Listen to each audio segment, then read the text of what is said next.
जय श्री कृष्णा। राधे राधे। श्री कार्तिक मास महात्म्य 31वां अध्याय।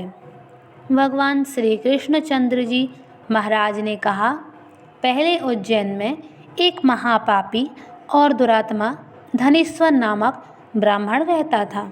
वह रस, चमड़ा और कमल आदि का व्यापार करता था। वैश्यागामी था और मद्यपान आदि बुरे कर्म भी किया करता था।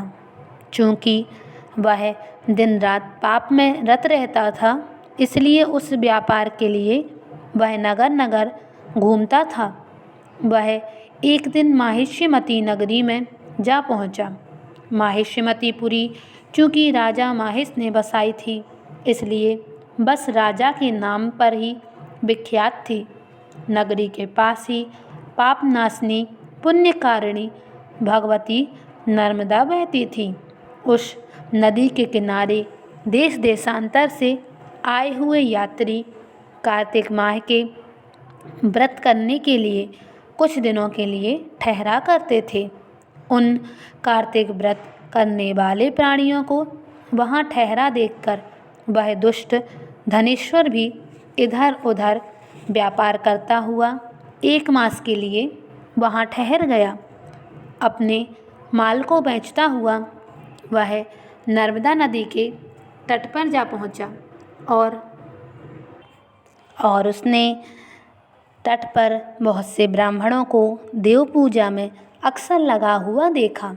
वह देखता है कि कोई पुराण पढ़ रहा है, कोई सुन रहा है, कोई भगवत कीर्तन कर रहा है और कोई भजन सुन रहा है, कोई ध्यान में लीन है और कोई तुलसी की माला धारण किए हुए है।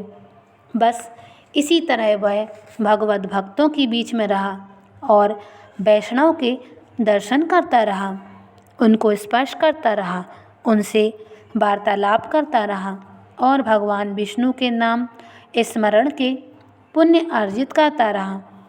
वह कार्तिक व्रत की उद्यापन विधि तथा जागरण को भी देखता रहा।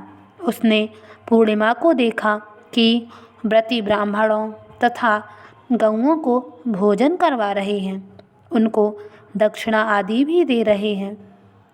उसने नित्य प्रति भगवान शंकर की प्रसन्नता के लिए होती दीपमाला भी देखी। त्रिपुर नामक राक्षस के 3 पुरों को भगवान शंकर ने इसी तिथि को जलाया था। इसलिए भगवान शिव के भक्त इस तिथि को दीप उत्सव मनाते हैं। जो मनुष्य मुझ में और भगवान शंकर में अंतर मानता है, उसकी संपूर्ण क्रिया निष्फल हो जाती है। धनेश्वर की वहाँ पूजा विधि देखता हुआ इधर उधर घूम रहा था। उसे एक काले सांप ने काट दिया और वह भूमि पर गिर गया। उसकी यह दशा देखकर वहाँ के दयालु भक्तों ने उसको चहुँ ओर से घेर लिया और उसके मुँह में तुलसी दल मिश्रित जल के छींटे देने लगे और जब उसके प्राण निकले तो यम के दूत उसे बांधकर कोड़ों से मारते हुए यमपुरी को ले गए। उसे देखकर चित्रगुप्त ने यम से कहा, इसने बाल्यकाल से लेकर आज तक बुरे कार्य ही किए हैं। इसके जीवन में पुण्य तो लेश मात्र भी दिखाई ही नहीं देता। यदि मैं पूरा 1 वर्ष आपको सुनाता रहूँगा, तब भी इसके पापों की सूची समाप्त नहीं होगी।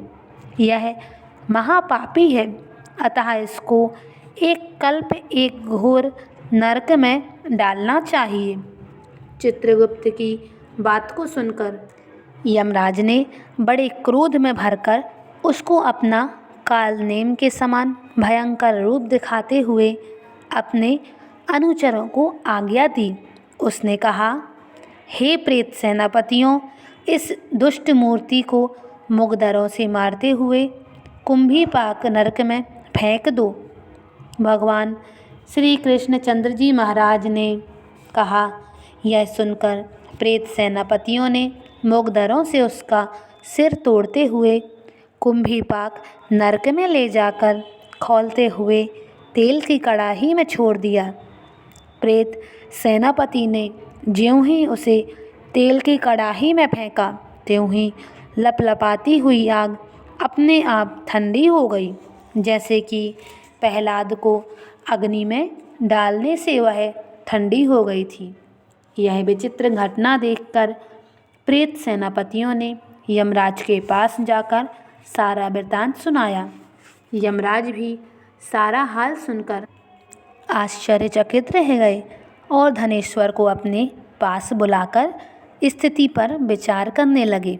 उसी समय नारायण नारायण का कीर्तन करते हुए देवर्षि नारद भी वहां आ पहुँचे और यमराज के दूतों से कहने लगे, हे अरुण नंदन यमराज, यह ब्राह्मण नरक में डाले जाने योग्य नहीं है, क्योंकि इसने अंत समय में कुछ शुभ कार्य किए हैं जो कि इसे नरक की यातना को नष्ट करने वाले हैं। जो लोग भगवत भक्तों का दर्शन करते हैं, उनसे वार्तालाप करते हैं और उनका स्पर्श करते हैं, चाहे उन्होंने कोई पुण्य कर्म किया हो या ना किया हो, सहज ही स्वर्ग के अधिकारी हो जाते हैं। अतः धनेश्वर भी पुण्यात्माओं के संग व स्पर्श से स्वर्ग का अधिकारी हो गया है। अतएव यह पुण्यात्मा है, इसे यक्ष योनि दो, केवल इसे पाप भोग करने वाले नरक दिखा दो। भगवान श्री कृष्ण चंद्र जी महाराज ने कहा।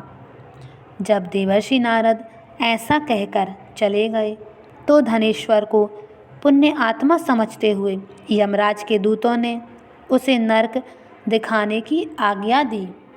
श्री कार्तिक मास महात्मा 31वां अध्याय समाप्त। जय श्री कृष्णा। राधे राधे।